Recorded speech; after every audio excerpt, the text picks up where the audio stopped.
What's up, everybody? Good morning. You are getting Floating Head Brendan yet again today. And today we are going to be talking about another potential head coaching candidate. This is an interesting one. As far as the defensive guys go, this is one of my favorites. You guys know I would prefer an offensive guy, but if we are going to go defense, this guy right here would be near the top of the list. Not at the top of the list, but this is definitely the kind of guy who might be able to supersede my preference for offensive coaches. And let's try to get his name right here, people, because let me tell you, I looked it up. There are about 5 different pronunciations of this name on the internet reported as the right one. So I went to Pro Football Reference. I'm going to go with this one. If it's not right, then I guess this guy's just out of luck. Ejiro Evero.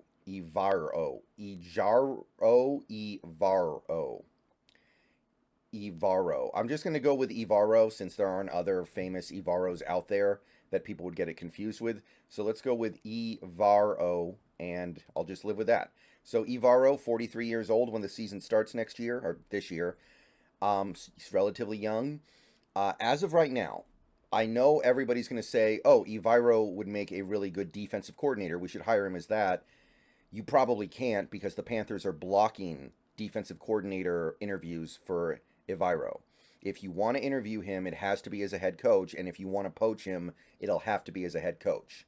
Now, why Carolina is protecting him so much is kind of weird when you look at how bad the defense was for Carolina in 2023, but Eviro is considered to be a bright young mind in this league, and this defense is reflective more of the lack of talent outside of guys like Brian Burns and Derek Brown. Remember, Horn was hurt for a decent chunk of the season, and they had a couple other pretty decent players who missed a decent chunk of time this year. So, lack of players and also lack of offense supporting the defense. So, I don't think he gets a lot of blame for the way the defense played in Carolina in 2023, but it was a really bad defense. They were 29th in points allowed and 26th in EPA per play allowed. So that's bad. That's really bad, actually. That's worse than what we had with Clint Hurt. Now, nevertheless, I don't think this 1 year in Carolina where everything is just a complete train wreck should be completely held against Eviro when he does have a lot of good stuff in his ledger before going to Carolina, like his 1 year in Denver as the defensive coordinator. You guys probably know who this guy is, mostly because of the great job he did in Denver. In 2022, saddled with literally the worst offense in the NFL, the Nathaniel Hackett Russell Wilson catastrophe, they still had a good defense, 21.1 points per game allowed, which was 14th. They were negative .042 in EPA per play allowed, which was 9th. So it's a good defense. And remember, they completely fell apart in the last 3 games. They gave up like 50 to the Rams. They gave up like 30 in their last 2 games when they just kind of broke down, I think, because the offense, there's only so long you can put up with that level of ineptitude. The Broncos offense was historically bad for a lot of the season, and I think they broke at the end there, but if not for those last 3 games, that was a top 5 defense for sure. So Eviro did a great job with a defense that completely fell off the wagon in 2023. So he did something right there. He definitely was pushing the right buttons in Denver. Now, before Denver, this is where we get into some interesting stuff with Eviro. He was a Los Angeles Rams coach, and he had 2 hats in 2021. That's the year the Rams won the Super Bowl. He was the secondary coach, and he was the passing game coordinator. So, offense and defense. Obviously, he's a defensive guy, but the you can see the stuff that he's doing on the offensive side as well, which is interesting. I'm not going to say it's meaningful, but it's interesting. So in 2021, the Rams ranked top 5 in passing yards, 4,642, and they were top 4 in dropback EPA. So it was an elite passing attack, .183 dropback EPA, really good. And their defense was solid, 21.9 points per game, 15th. And their EPA allowed per play was negative .025, ninth in the league. Pretty good defense. So his work as a secondary coach is certainly notable. And also, this means he has a connection to Raheem Morris. So one interesting scenario would be if Raheem Morris comes to Seattle as the head coach and Evero comes as the defensive coordinator, which it seems like Carolina isn't going to allow, but that is something that I would be intrigued by if Raheem Morris was the pick. But again, probably can't happen. Before taking over as the secondary coach and pass game coordinator, he was the safety coach for 4 years in LA under Sean McVay. And you can see that he was part of some really impressive defenses. They were the final year he was the safety coach. This was the final Brandon Staley year. They had the best defense in the league by points and EPA. Phenomenally elite defense. They were first in points per game allowed in 2017 and seventh in EPA that year as well. And they had two other kind of sort of okay years in points per game, but better in EPA. So overall, very impressive performances by the defense over this 4-year stretch. And some of the safeties that Evero worked with during this time included John Johnson, owner of the most generic name in existence. You got Jordan Fuller. You've got Taylor Rapp. Remember Taylor Rapp, LaMarcus Joyner, and Mark Barron. So not exactly super duper stars. Not exactly the Ed Reeds and Earl Thomases and Troy Polamalu's of the world here. And he got good stuff out of him, man. He got good production. Solid stuff. So this Los Angeles Rams defense, while he was there, pretty respectable. Good marks in his resume for sure. 2016, he was the Green Bay Packers defensive quality control coach. This was the year the Packers made, I believe, the NFC title game. They did not have a good defense, though. 24.3 points per game allowed, which was below average, and .062 EPA per play allowed, which was bad.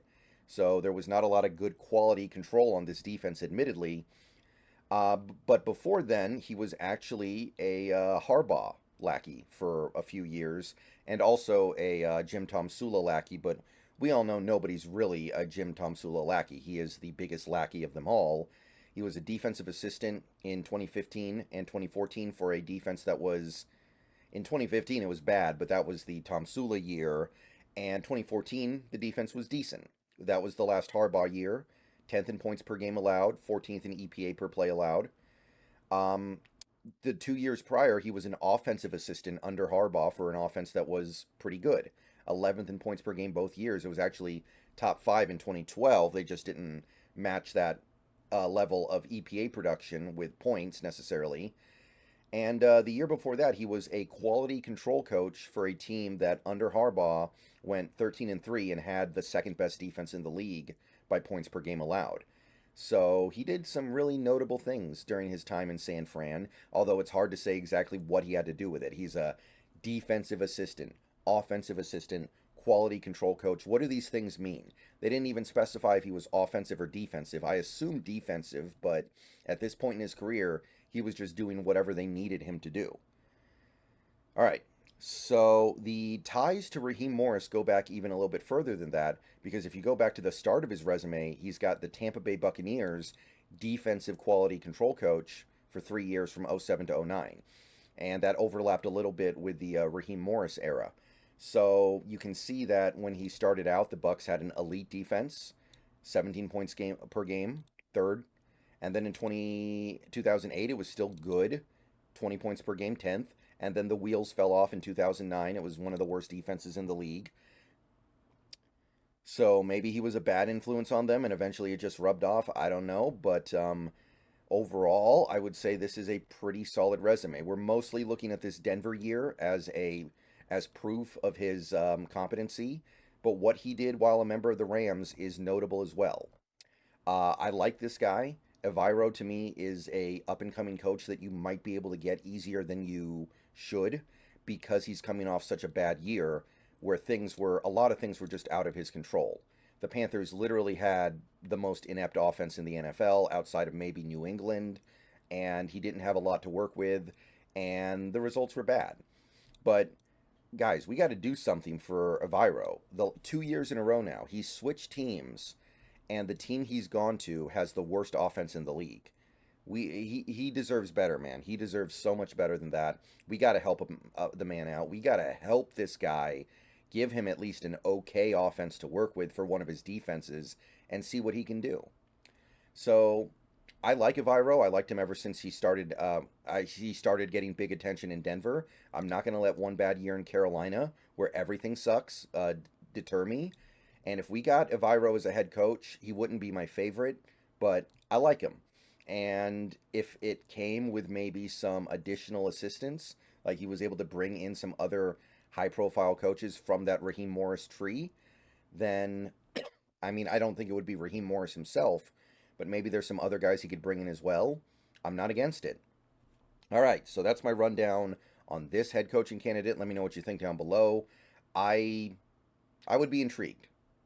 I know he's not going to be at the top of anyone's list, but Evero has shown an impressive ability to get a lot out of, I'm not going to say a little, but get a lot out of not a lot. Let's put it that way. All right. See you guys later. Go Hawks. More videos coming later.